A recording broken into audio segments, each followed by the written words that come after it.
After the party, it's the hotel lobby then. After the show, it's the after party then. After the party, it's the hotel lobby then. After the show, it's the after party then. After the party, it's the hotel lobby then. After the show, it's the after party then. After the party, it's the hotel lobby then. After the show, it's the after party then. After the party, it's the hotel lobby then. After the show, it's the after party then. After the party, it's the hotel lobby then. After the show, it's the after party then. After the party, it's the hotel lobby then. Wait a minute. Fuck that shit.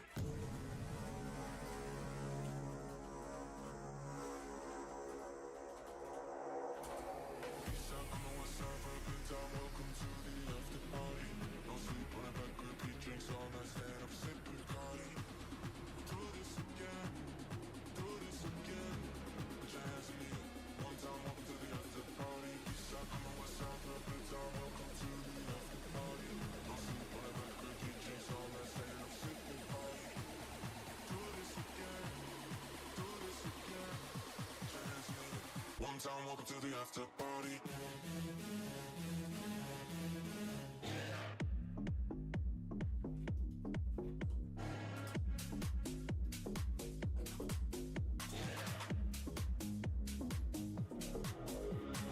Eastside, coming west side for a good time. Welcome to the after party.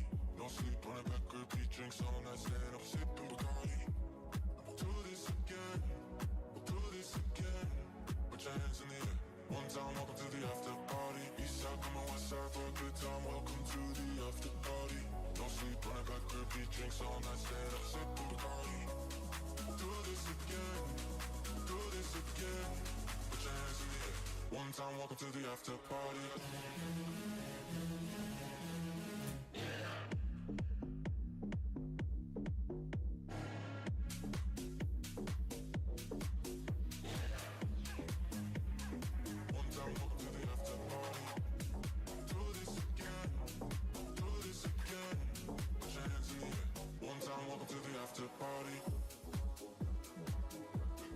What up? What up?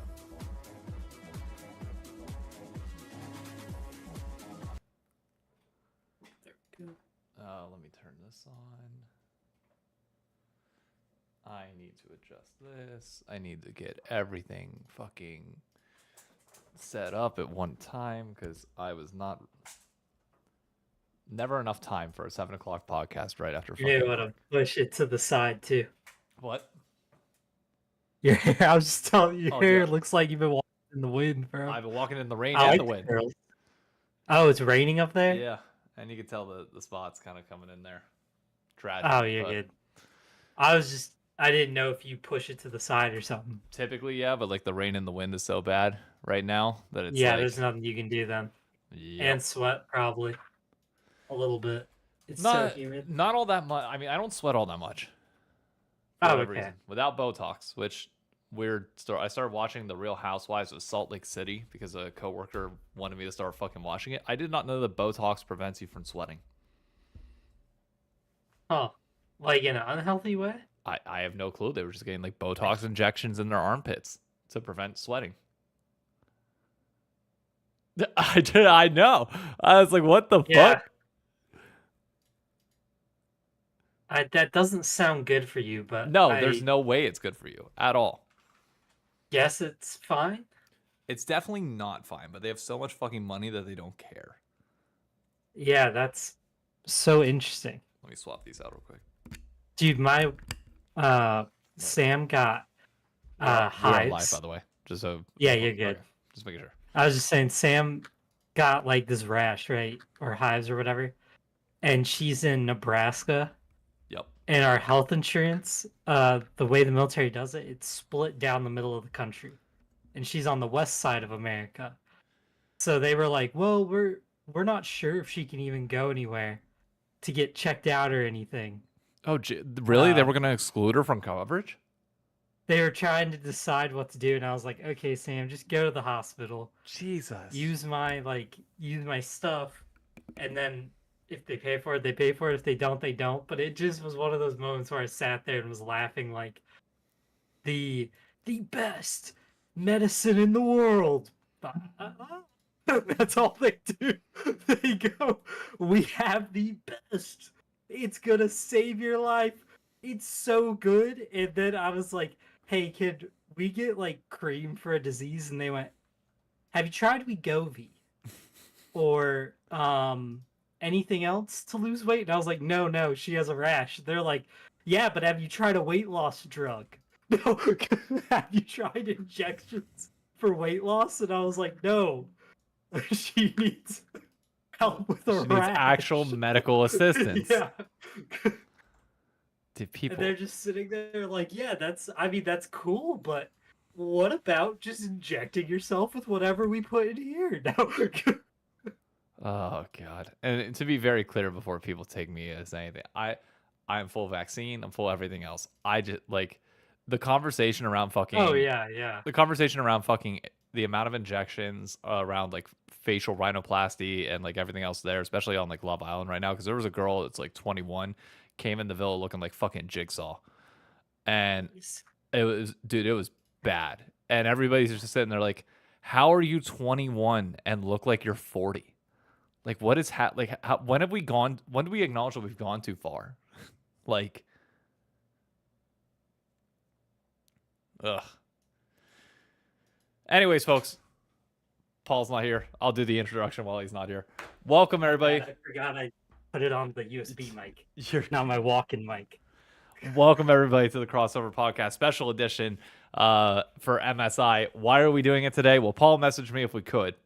And on top of that, yes, I'm going to have to film a video tomorrow after the FlyQuest series. So I would like to not have to worry about a podcast while doing all that. So it's like, yeah, this worked out quite well for us to just knock this out tonight and add to the plethora of content of people posting shit over the last 2 days as everybody blitzes out their MSI videos, coverage, and everything else into a very quick stretch. And we're early because the games. Yeah, we don't want to be on at the same time as the games. Yeah. That was the other thing. So, and I would also like to second everything you said before the intro. I do still support vaccines for all the things that matter.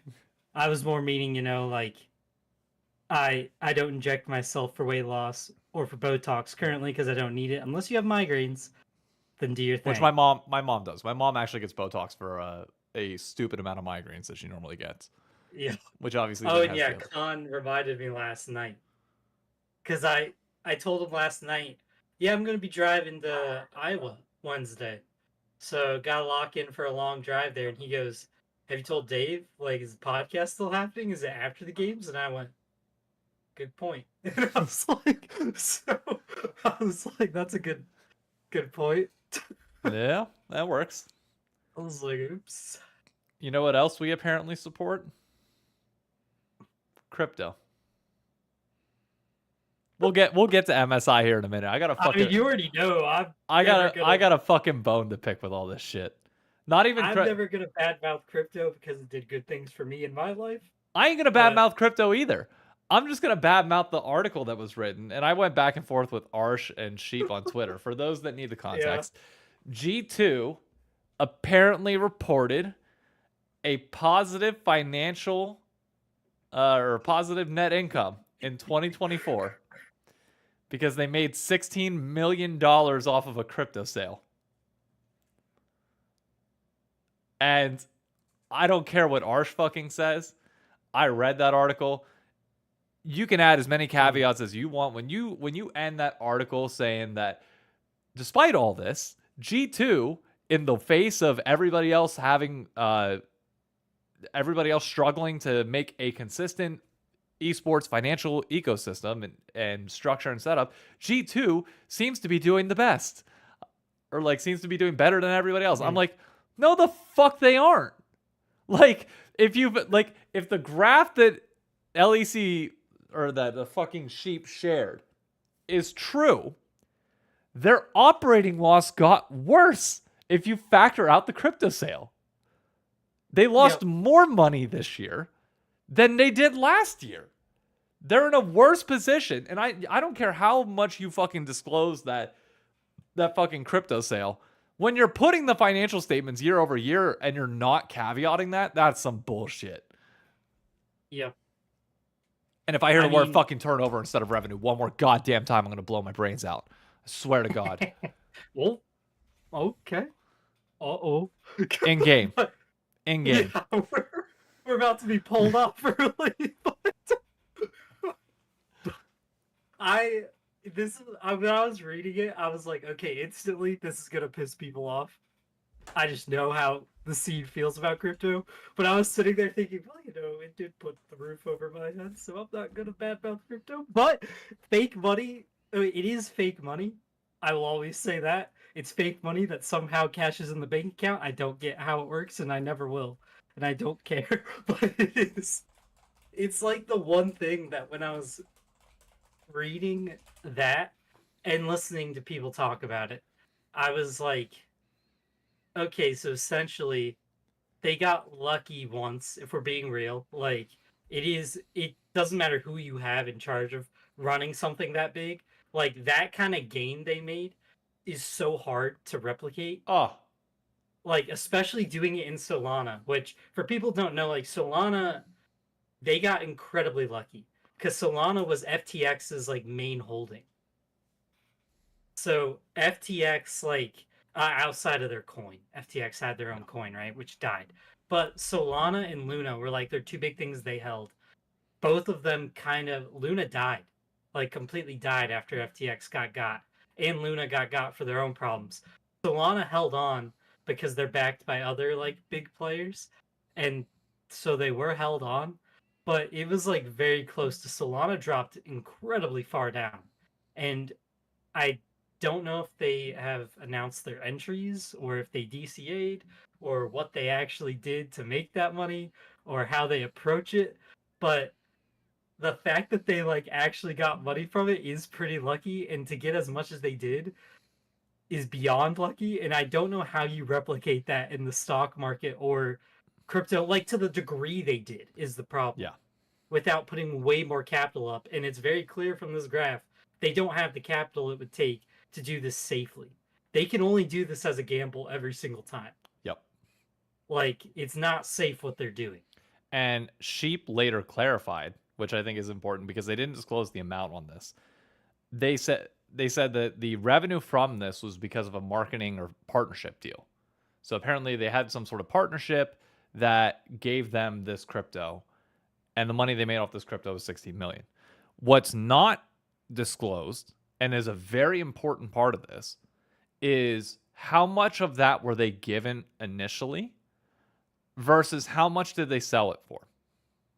That's a very important part, because if they got 16 million of it whenever they like signed whatever marketing or whatever agreement they had to bring or to get that crypto in general, and they just sold for Luna, zip it, and they sold it straight for 16 million from there, then they made no gain, and it's just like a partnership thing.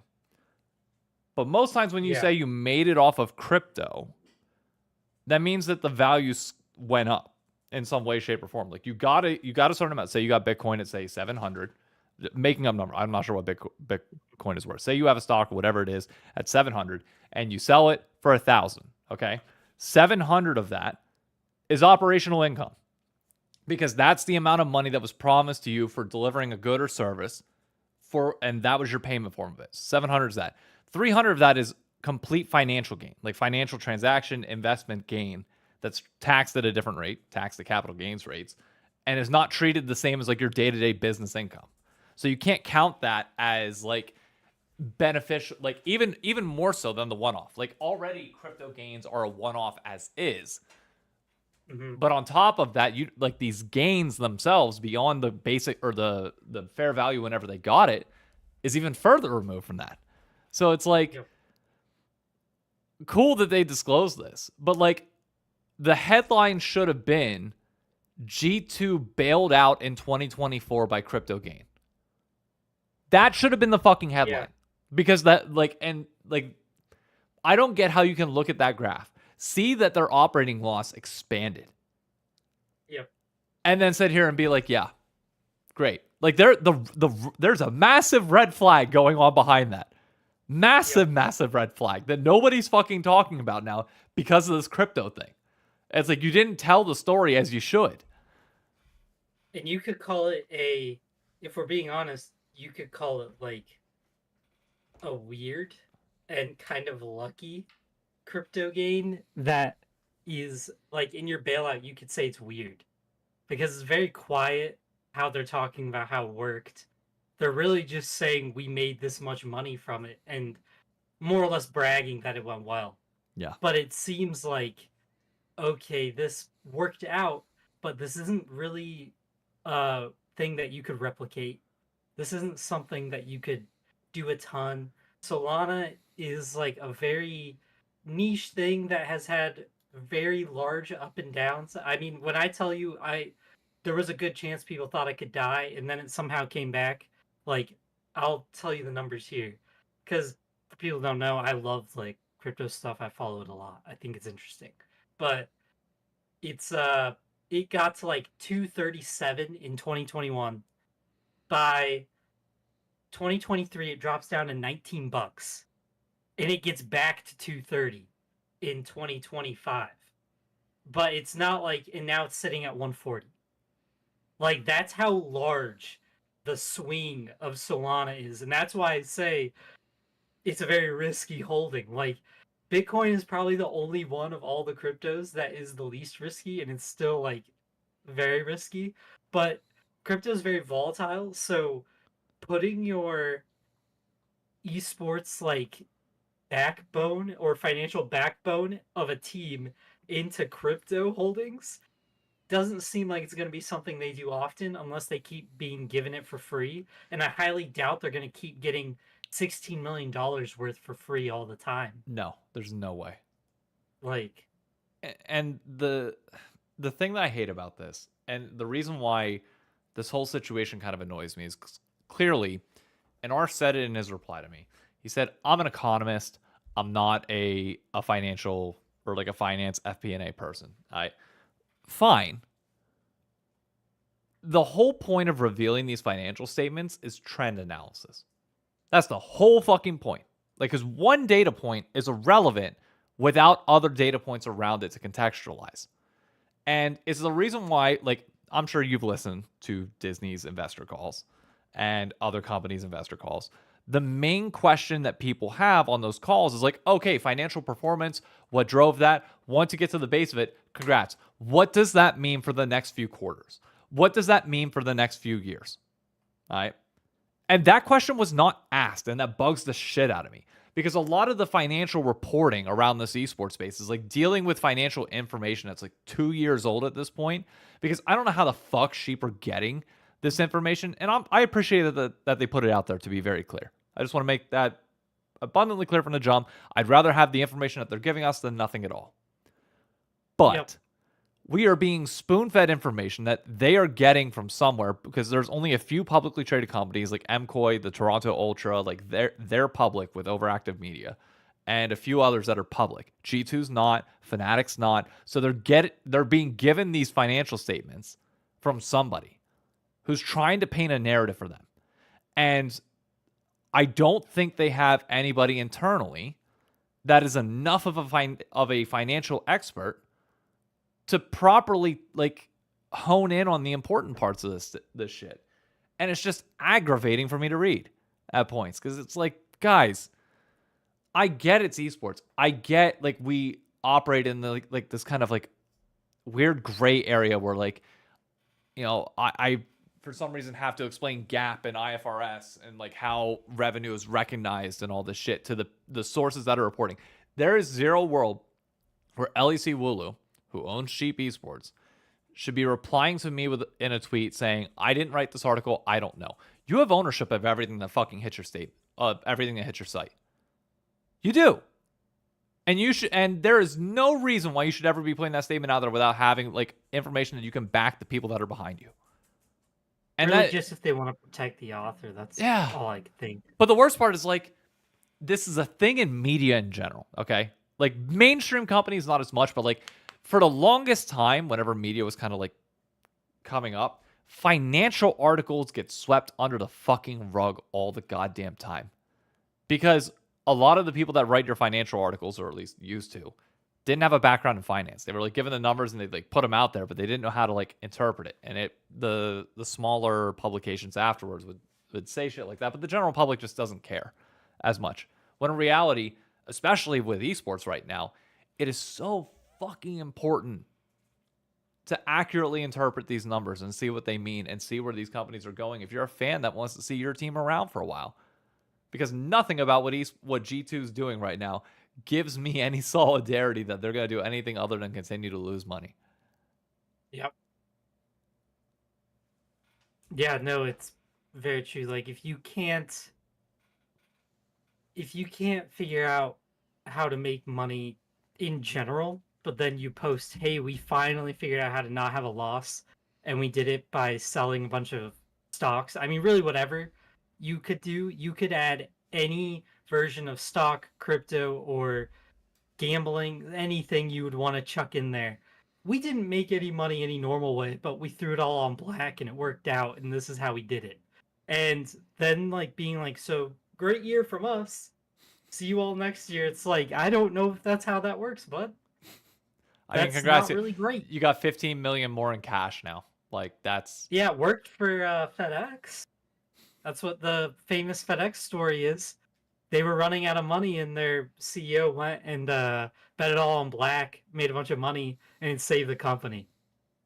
And that's literally how they did it. But I think those stories are a lot fewer than they are the norm. Yep. So maybe it does save G2.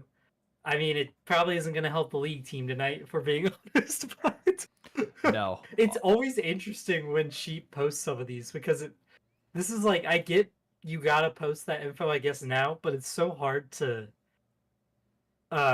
really focus on this for very long, because this is just gonna get pushed under the rug. It is. And I mean, I'm kind of happy it is, because I don't think they're like... I don't think the conversation started on the right foot, so I'm glad it's kind of going away quick. But the conversation should now go to how badly are G2 going to get their ass beat tonight? I mean, it's going to be brutal, I think. Unless they just really fixed everything somehow. In 2 days? Yeah, that would be the idea, which doesn't seem likely. Over the clear tournament favorites in Gen G? Yeah. I mean, tournament favorites for most Are they people. clear? I've been saying from the jump that I think the T1 are the favorites. Well, I was just saying, are they the favorite today? Yeah. Or Yes. are they the favorite for a lot of people, Yes. Gen G? Yes, Gen G is the favorite for the tournament without question. We are... What does Polymarket say? 7... I don't know. That's a good question, though. But ask G2, I'm sure they know. Yeah, they probably do. They got like 20 million in crypto riding on it. Yeah. I would say in year, what is this, 7, 6 of Chovy, if you're still sitting here thinking Chovy is the leader of a team favored to win an international tournament, that's on you, bud. Yep. I know he won MSI, the last MSI, but he has been on the favorite team so many times in Gen G, because the team that wins LCK is always the favorite, and they just don't seem to get there. I mean, No. they've done it once, but that we'll see if that's the norm now. Year 7, Lunar said. I need T1 Gen G at this event. Just to prove a point. Just to prove a fucking point. Alright? Because I am so ready for Gen G fans to cope just that much harder at the fact that they cannot get past their boogeyman when it matters most. Somebody said, are you having trouble with the LoL Esports site? And I can say yes, I am as well. Oh, you're not able to see the schedule? I can see every game but the one today. Interesting. But yeah, I know you want that. I know why you want that. I don't want that. And I'm sure that's not shocking to you.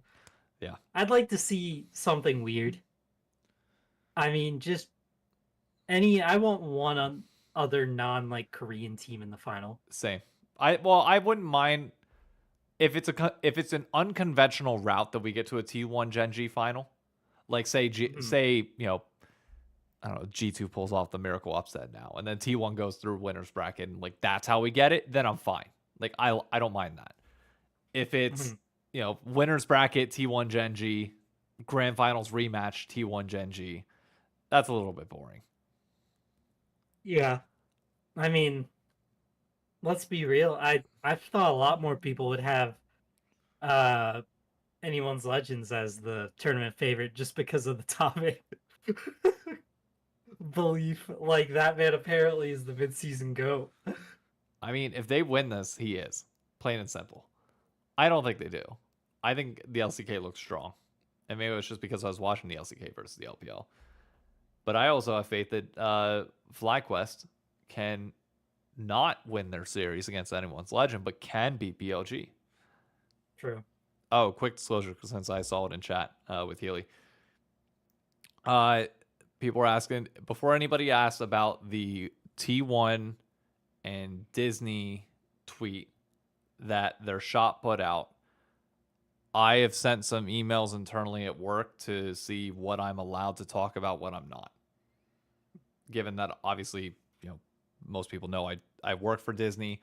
I didn't have any knowledge of like this in general, but like I need to vet some shit, not about the campaign, but just about like what I'm allowed to say, not say on behalf, whatever that might be.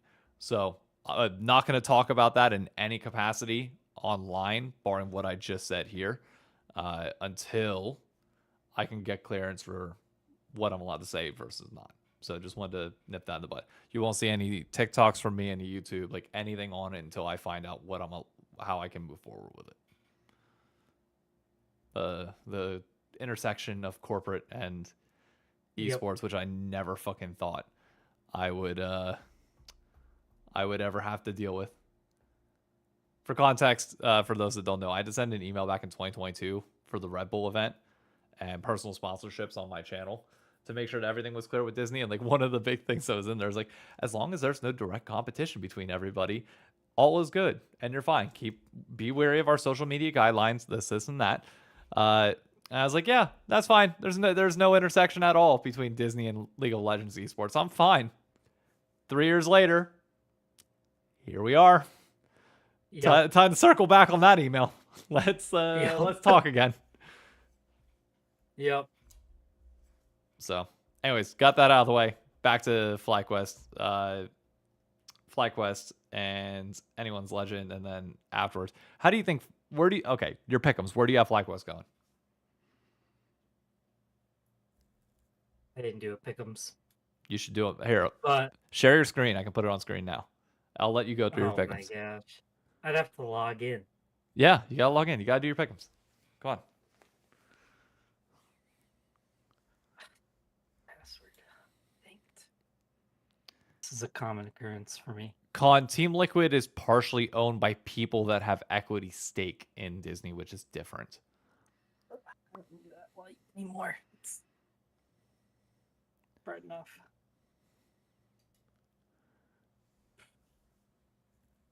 Sorry, I'm trying to think of my password. Man doesn't know how to log into his own league account. Tragic. Well, it's usually automatic, but they like log me out all the time on Google.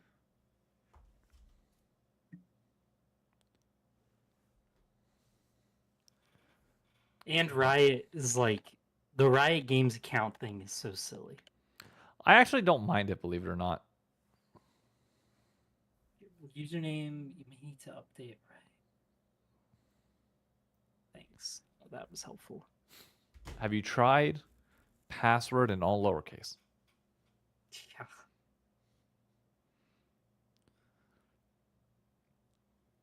I'm curious to see who you end up picking. All right, over under. Oh my gosh. Before you even go, you gotta do multi-factor. Or no, you're still not figuring out your password. I still don't know it. Over under. One non-Korean or Chinese team heading top 4.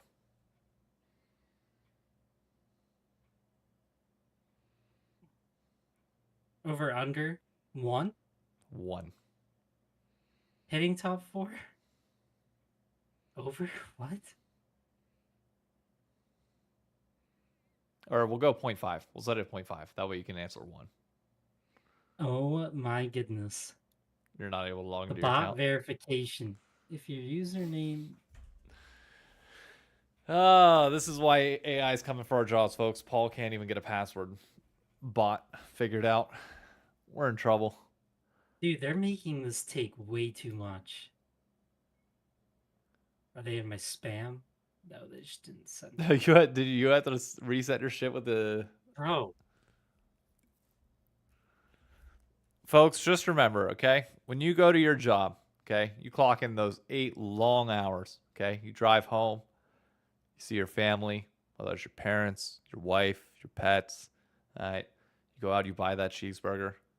Okay, all that tax that you're paying, is that one? goes to funding this idiot's paycheck, and he can't even figure out Yeah. a fucking bot. All that That's time, not the all that problem. time and effort I that you are don't know putting which into your life, username it is. all that money that the U.S. military is or Let's that the try U.S. this government is again. robbing from your paycheck, is to sit here and watch a dude with a TSM hoodie be unable to log into his fucking account. For real, though.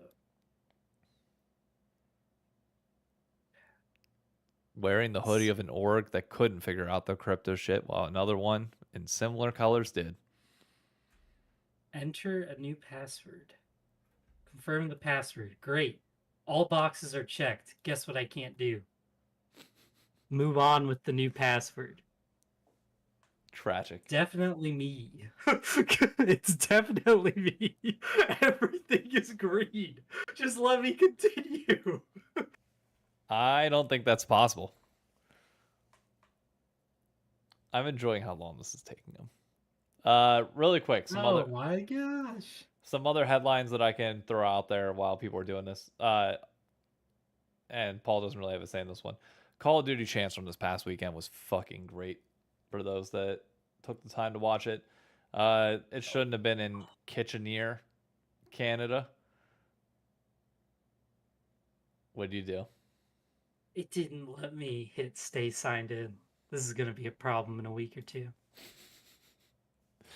But COD Champs was amazing, and the green wall is surprisingly showing out way more than I expected on social media, to the point where people are making edits and going absolutely hard in the fucking paint in ways that I've never seen from any other North American esports organization.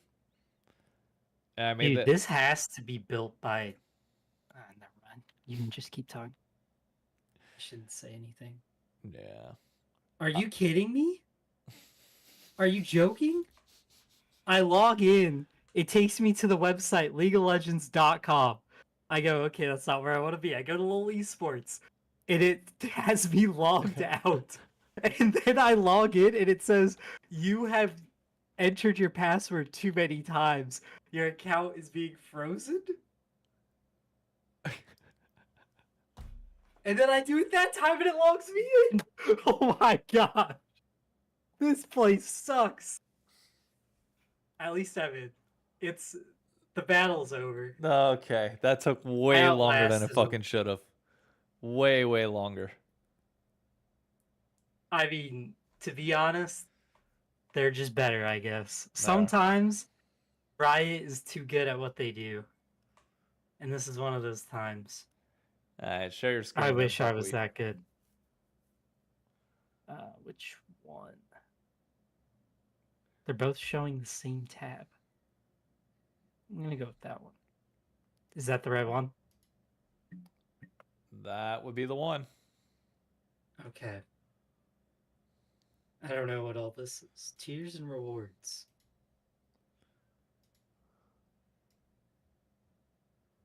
Sure. All right. All right. Oh. So he's going Gen G over G2. Oh. Who would have guessed? T1 over CFO. Fine. Uh-oh. His first sign of struggle. MCoy versus BLG. Oh, he bets against Jojo Pune. Oh, I thought it would take him off. Nope.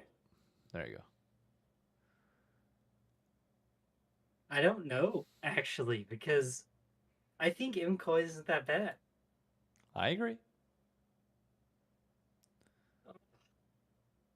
I mean, just when in doubt, go Asian. It's League of Legends. Fair enough. Not fighting wars. We're just playing League of Legends. We can go Asian. Oh. Why not? Yeah, I think that makes sense. That was easy. Oh, I don't know.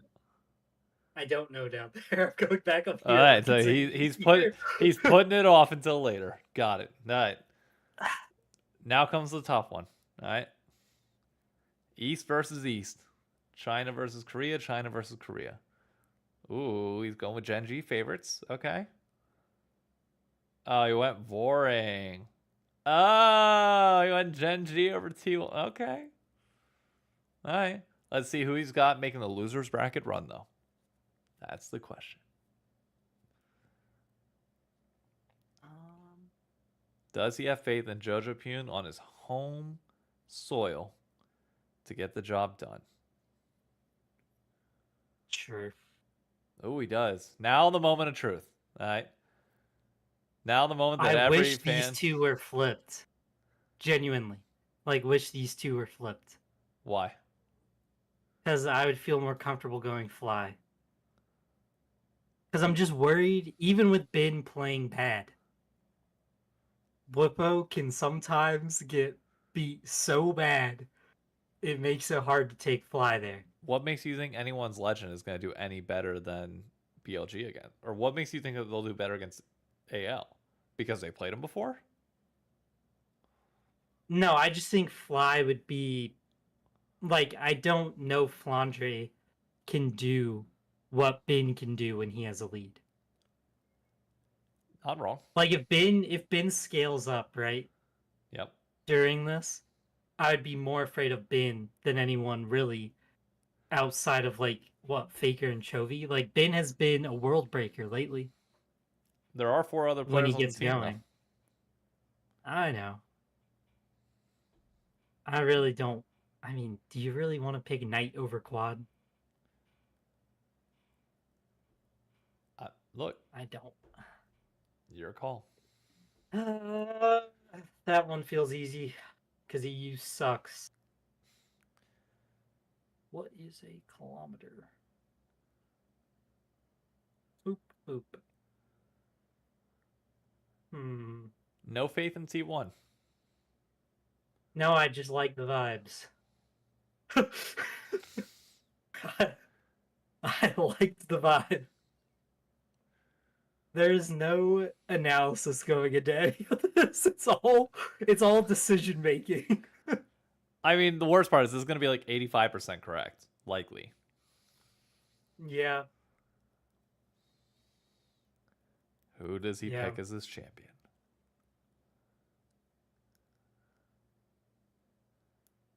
Moment of truth. Brother. Oh. Create a leaderboard. I thought I did a leaderboard for playing stage. But I don't know. All right, he's got it set. I don't know if I love it, It's not bad. but we're here. It's exactly the same as mine, barring I had T1 beating Gen G twice. I don't really love this pick. The flag quest over BLG. Yeah. Yeah. I mean, that's going to be the moment of the tournament. Like, my thing is, I think MSI now gets super boring for the next 4 days. Because, well, next 3 days. Because these first few rounds, unless teams can prove us wrong and actually step up, are going to be utter blowouts. And then the real tournament begins. Then the losers bracket matchups will be fun.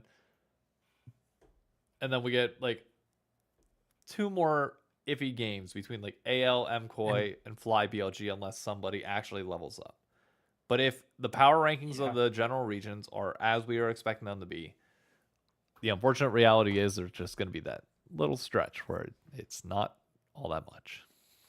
And I get people are saying like, oh, AL beat BLG a lot. When I said I wish they were flipped, it's because like winning regionals doesn't always carry over. Yep. And I don't know. China always seems to have something weird happen at MSI. But I know last year Chovy broke that finally for him and won an MSI. It didn't translate to Worlds, is my big thing. And the I other mean, thing I would Worlds, say they is, changed the patch so much by then. I get you. Absurd. But the thing I would also argue is Faker's wrist was holding on by a fucking limb last year at MSI and EWC. Yeah. We're Well, yeah, dealing with EWC doesn't matter at all. I don't think anybody takes it serious. No. But MSI purposes, like T1 actually looked good despite Faker's wrist looking like shit. We'll see this year, but I doubt it. I don't know.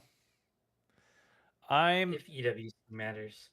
I'm excited to see how this goes. I'm also just excited to rub salt in the face of European fans. I may change this after you quit showing my screen. I mean, you can Take stop out sharing it at FlyQuest. any Kidding. point in time. I was joking. You Like, can I'm gonna stop take sharing out it. FlyQuest. Are you gonna take out FlyQuest or no? Nah. It's pick'ems. Hmm. I'm not playing for anything. I didn't even pick the first part. You I'm know, not gonna get the skin or whatever. you know what we should also do? Did you watch the trailer for MSI today? No. I have not seen it either. Do we want to watch it together? Yeah. Fuck it. I was, like you were talking about during the password bot, I was working. Ah. He Some actually had a people. job to do. Sometimes I work for a living. Other times I don't. Alright, let me share my screen. Let me make sure OBS is crossover.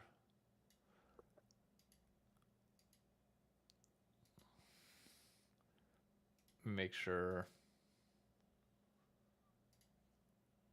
Hey, Joe, what are you doing here on a weekday? You didn't call for an There we go. appointment, man. It's gonna be a while. I was afraid of this. Go ahead and sit down. Oh, my Lord. You gotta wait, son. This is an emergency. What? That ain't cool. Here we go. Looks like an Aiden Robbins 19 video. best of fives throughout this tournament. Most competitive League of Legends international that we've had. G2 move on to the main stage. There's such an immense amount of pressure.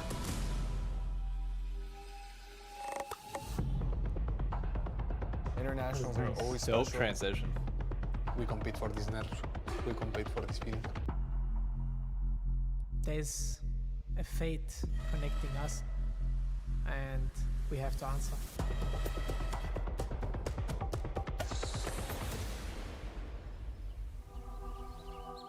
올해 스프링 약간 이런저런 변화들도 있었고 Ooh. T1에게 실수는 실패가 아니라 Julian trying to find out Dorn. 우승하기 위한 과정입니다. Dorn can do no wrong here in Busan. 국제전의 T1은 다릅니다. 爆冷不是因为实力，而是因为心中的渴望。 CFI will take first seed out of the LCP. 你们可能不看好我们，但我们会证明给你们看。我们将拼尽全力夺回 MSI 的冠军头衔。 BLG, you took us out in front of our home crowd.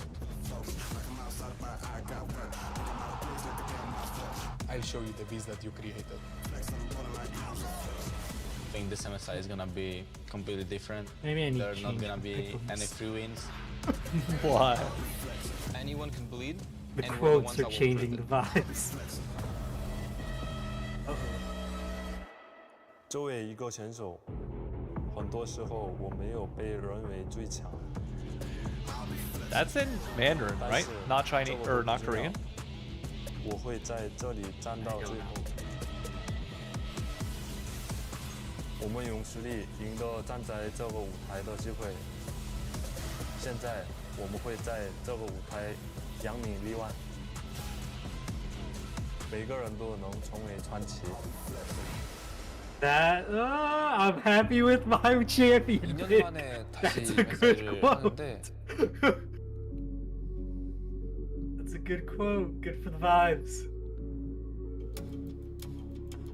너무너무 우승하고 싶다라는 생각이 좀 많이 드는 것 같아요. 오랜 시간이 지났지만 제가 원래 있어야 할 곳으로 돌아왔습니다.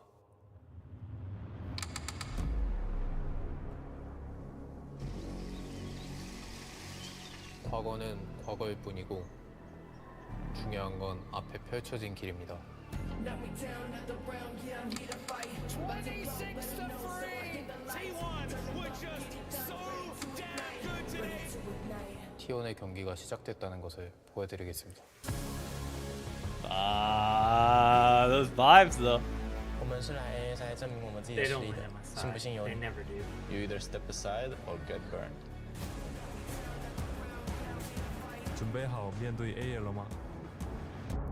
저희가 만든 길은 저희만 걸을 수 있습니다. 만들어 놓은 길이지만 It was hard though. 저희가 묻어드리겠습니다. Oh, that's hard. Oh, that's Yeah. hard. Oh man. I have to stick with them.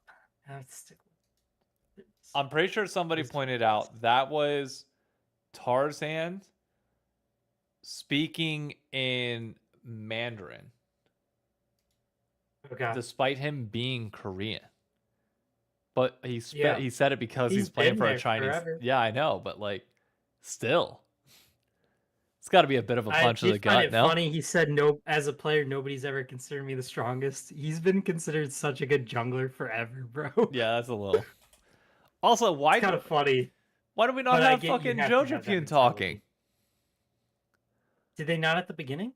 I thought he said something at the beginning of Matt's Did he like part. really quick? And then Olyoya came in. It was very I short. remember El Yoya speaking. I didn't think Jojo, or I thought Jojo said something a little bit more than he did. I thought he said one line, and that was okay. it. Well, that's I tragic. think that's a really good trailer. Gives me Twilight vibes. The entire, I know the Even Pacific before they Northwest are. always kind of gives me Yeah. that vibe. I'm expecting like Edward and fucking, Edward and Jacob to just start running at each other, fucking sprinting and pissing each other off.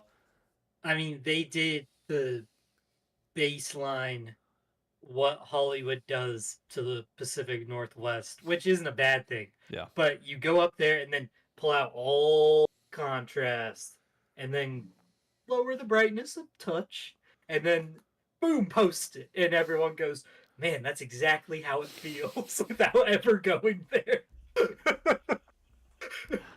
I've never been up there, but I'm like, sure, yeah, that's Yep, how that's- it would look if I went there. Makes sense. That's all I've ever known. No different. Yeah. That's all I've thought it would be. Ugh. It's the same thing as when I went to Texas and looked over the Mexican border. I was like, it's not as yellow as I've seen, but I'm sure if I cross the border, the yellow haze comes over. Every movie just turns it yellow.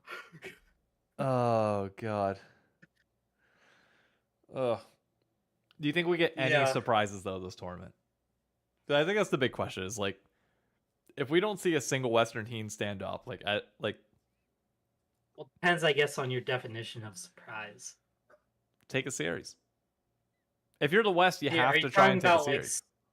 any of the, I guess, let's say they're all minors, right? In this context. Yeah. Because I want to add Flying Oyster to the others. Yes, I agree. So they're all minors in this idea. That sounds bad. Minor regions. They're all minor regions in this idea. Minor regions. And so I would say if anybody has a chance, it's probably FlyQuest. Koi maybe. It's got to be FlyQuest. Koi, but I just think it would be so hard for Koi to have to beat T1. That seems incredibly difficult. Or no, they don't play T1 or BLG in losers, right? Yep. FlyQuest will play BLG. In losers, but- they would play Flying Oyster. Correct. For Koi? But man, Yeah. it would. I don't know. It just doesn't seem like anybody really has that good of a shot. I would say the best chance might be Fly or Koi. I mean, Koi's top laner can be insane at times and pick weird stuff. And if it throws somebody, if it throws somebody off tempo, I could see that happening maybe. Like, I know people will say tempo and what is it? What is the other one? Momentum aren't real in League of Legends, but they can be at times. I don't know. I fucking watched that G2, which we didn't really talk about playing all that much, but I watched that G2 fucking Gam series. You can't tell me the momentum's not a real thing. Not my fault that Gam shit a brick in Game 5. All right. Yeah, that's my big thing is like I think that Gam had the momentum and then G2 did exactly what they've done every Game 5 and Gam picked terribly into it, if we're being honest. Yep. I called it from the jump. You did. Called it from the You jump. did. I said the center pick's coming. Pick Lulu Jinx. Pick something that scales. It was up too. The Lulu Jinx was fucking up. I joked to Khan yesterday and I said Fearless is low-key might be a bad format because now Dave can actually call what happens in drafts. He's starting to understand analysis. And I was like, it's actually making the game too telegraph. I mean, it's not too telegraph. It's just fucking G2. That like it's the same thing as like I was able to predict every time the fucking 100 Thieves whenever we had double lift. What would we fall back on every time that we were like back against the wall series? No. Jinx Thresh. We played it 3 straight fucking games. It's like you know when a team is gonna fall back on the hey, we are the better team. Just sit back and scale. Like sit back and scale, and that's all you need to do.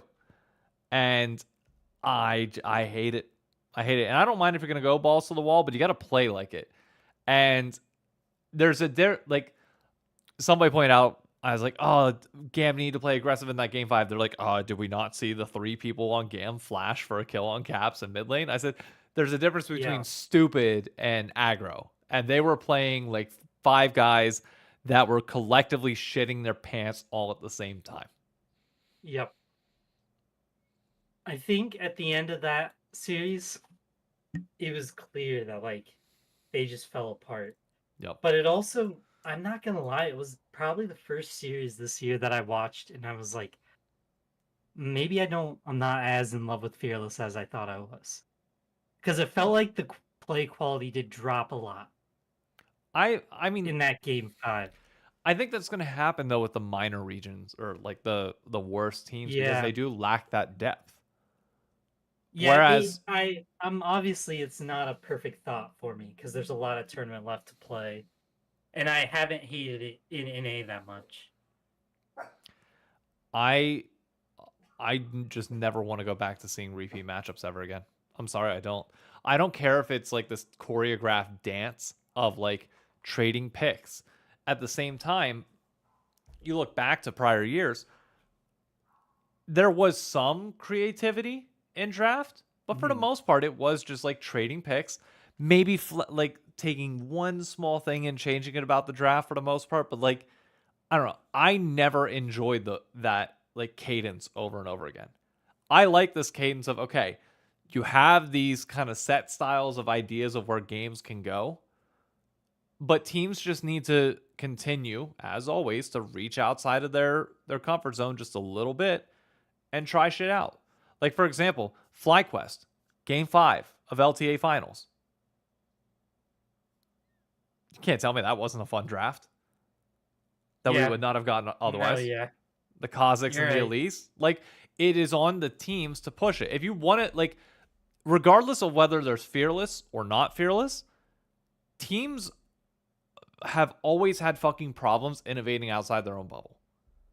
So I don't take like quality drop off of minor regions playing whenever they don't want to try shit because nerfs happen on stage. I don't take that as indicative against Fearless personally. It's also tough for me because the FlyQuest game, it also felt like inspired, picked a champ that normally he wouldn't, and it made the game a lot harder. You know, like he played terrible that game. But it's hard to debate because the question is, is it nerves or is it actually putting these guys on these back champions that makes them play so bad? I mean, I get people aren't going to have infinitely deep champion pools, so that does play into it in my head. But also, nerves do affect people differently. So, like, maybe Inspired got nervous, and then also, like, a little desperate calls for the Kazakhs, and then plays it nervously and desperate, and has a terrible game, and FlyQuest barely wins, and it's like, yes, he makes the call at the end that they do to win the game, but for the most part has a terrible game himself, you know? And then you like sit there and you look at yeah, I know he can be a historically good Kazakhs player, but it doesn't mean his game was good. That game was terrible. Yeah, but to your point of like whether it's the champion or the person, the draft, or the nerves, though, like I think that goes to show that like it's not the draft, it's not the champion in that situation. It is just nerves and maybe the game state went wrong. But like but like here's my thing. But like, it's also like is Kazakhs really good right now? I think it can be in the right situations. I think every champion in the right situation can be good. There's a situation where any champion can objectively be okay. And my question to you would be this: if you're worried about those game 4, game 5 fearless, realistically, it's one of two options. You either don't have fearless or you do. Which would you rather have? I'd like to keep it with fearless at least for probably 2 years just to see it. I mean, get an idea.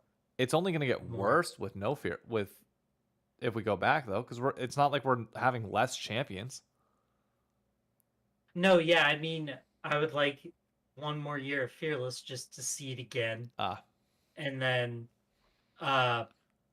if I really do think it's dropping that bad, then I'd be willing to call it. But it does feel too early to get rid of it.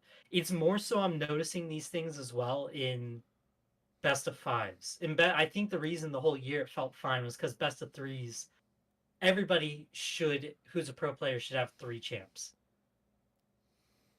Like, at least, that they can reach into. I mean, realistically, you need more than 3, right? There's a ton you would need because they could pick one of your champs out, blah, blah, blah.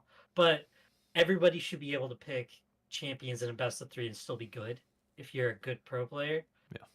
Best of 5s is where it gets harder, but it's also one of those things they're going to need time to get better at fearless, and teams are probably going to need more time to get players who match the fearless system. I mean, because now the guys who have pocket picks are a little less important. Like the APAs, unfortunately. I still back him up, but he's not as strong in fearless. Look, because we got pretty much a minute here. The closing thought that I'll say on mine, then I'll let you go on yours. On fearless and then MSI, as they relate to each other. This is going to be the first real test and tournament that fearless will be like kind of flushed out, assuming games are competitive, because we have 18 best of 5s now in a row. And I know it's not great that the power level between certain teams is going to be iffy, but my thing is I'm never willing to go back to a world where there's no fearless and no limitation elsewhere. If like whatever people want to debate on and whatever system you fucking want from there, I don't fucking care. Fine. But I refuse to go back to a world where it is like it used to be, because I don't want to see the same fucking champions every game. I really don't. Period. And that's my final thought on that. But my final prediction for my final thing that I'll say before we go into MSI next week, there's a chance that no Western team is alive in this tournament whenever we speak again. That's terrifying. Yeah. But still fun. Yeah. Final thought for yourself, whether that's fearless, MSI, whatever you want it to be. I do back up the sentiment that I would like it to at least finish, and they do have to do something to keep diversity in. Not sure what that would be, and that'd obviously be up to them to figure out. But that I really hope that there's no Western team left. I mean, it's very low likelihood. You hope that there's no is. Western team left? Or I hope that there is one. My bad. I hope there's one left. I don't want to be in a world where we're just out that quick. But, you know, it's an international tournament. We're always out that quick. It is what it is at this point. And if there's one thing that we can all be happy about as I close this out, it's that EU fans bitch and cry more than American fans about time zones, and their pathetic little asses can't handle shit in the same way that your pathetic little asses ain't going to be able to handle anybody that gets thrown at you this tournament. Goodbye. Fuck off. Good riddance. And I look forward to seeing you all finishing dead last in this tournament and hopefully getting knocked out to North America. Everybody go enjoy MSI.